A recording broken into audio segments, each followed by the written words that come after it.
అందరికీ నమస్కారం అండి. మంచి మాట కార్యక్రమానికి స్వాగతం, సుస్వాగతం.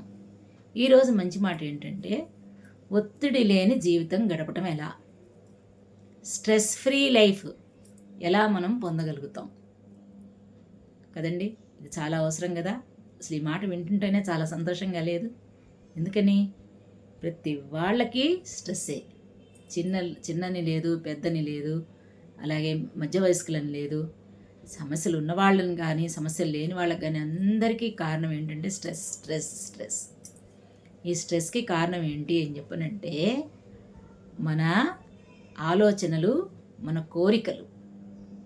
కోరికల్ని అదుపు చేసుకుంటే మనిషికి స్ట్రెస్ అనేది ఉండదండి. విద్యార్థి ఉన్నాడు అనుకోండి, వాడికి చదువులో వేరే వాడితో పోటీ, వాడికి ఎంత వచ్చిందని కాదు, నాకంటే అవతల వాడికి ఎక్కువ వచ్చినాయని పోటీ, అది కోరిక. అలాగే ఉద్యోగం ఉన్నాడనుకోండి, వాడికి వచ్చే జీతం తెలిసినా కానీ ఎక్కువ ఖర్చు పెట్టి అవి ఎట్టా తీర్చాలా అని వాడి బాధ, అది ఒక స్ట్రెస్. అలాగే ఇంట్లో ఆడవాళ్ళు ఉన్నారనుకోండి, వేరే వాళ్ళతో పోటీ పెట్టుకొని వాళ్ళ ఇంట్లో ఉన్నాయి మా ఇంట్లో ఇవి లేవని వీళ్ళు ఏంటంటే భర్తకి తెలియకుండా అప్పులు చేసి అవి ఇవి కొనుక్కొని వాటిని ఎట్టా తీర్చాలని వాటి నుంచి స్ట్రెస్. అలాగే ఎంప్లాయీస్కి పై అధికారుల వల్ల ఒత్తిడి, వాళ్ళ ఉద్యోగంలో ఉండే ఒత్తిడి, ఇలా రకరకాల ఒత్తిళ్ళు ఉన్నాయి.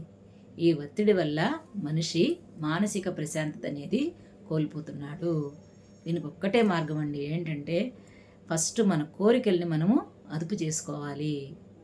కోరికలు గుర్రాలైతే కనుక మన ఊహలు రెక్కలొచ్చి పక్షులల్లే ఎగురుతాయిటండి.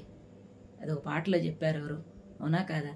కాబట్టి మన కోరికల్ని, అదుపు లేని కోరికల్ని నియంత్రించుకుంటే కనుక మనకి స్ట్రెస్ ఫ్రీ లైఫ్ అనేటటువంటిది ఉంటుంది. దీంతోపాటు చక్కటి వ్యాయామం, అలాగే చక్కటి ధ్యానము, ఇటువంటి ఆహారపు అలవాట్లు, సాత్విక ఆహారం తీసుకోవటం, ఇలాంటివి కనుక మనము ఫాలో అయితే చక్కటి స్ట్రెస్ ఫ్రీ లైఫ్ని మనం గడపగలుగుతామండి. ధన్యవాదాలు.